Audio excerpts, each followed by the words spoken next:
Chapter 15, Section 2, Trouble Brewing in Cuba.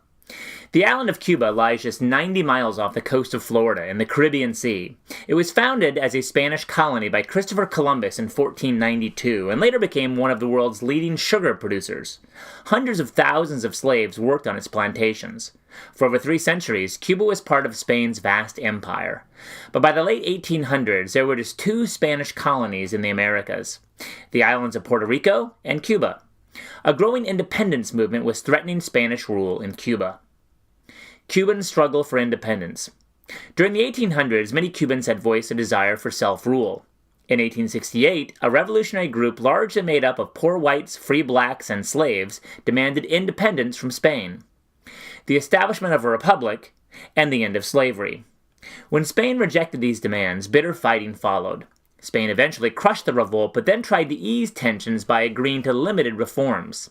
It gave Cubans some representation in the government, and it abolished slavery in 1886. Meanwhile, Cuba was coming under the economic influence of the United States. American business interests saw it as a good place to trade and invest. By the mid-1890s, American investment in Cuba's sugar plantations had reached many millions of dollars.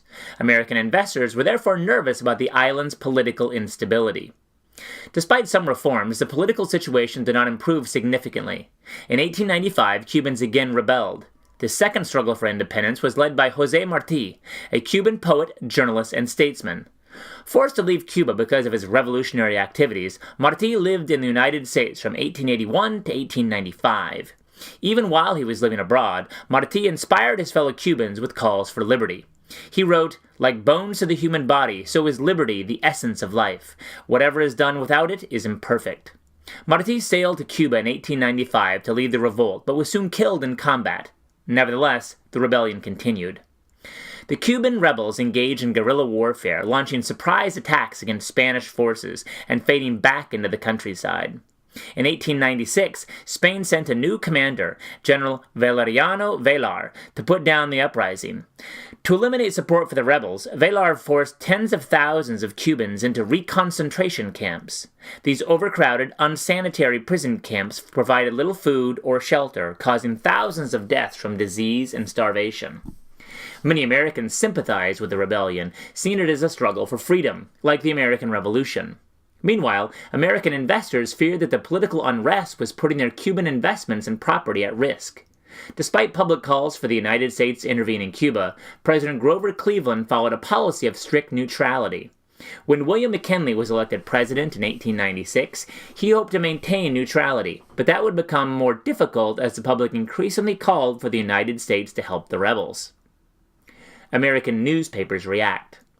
Most Americans learned about the events in Cuba through newspapers and magazines. At that time, these were the only forms of mass media, methods of communicating to a mass audience.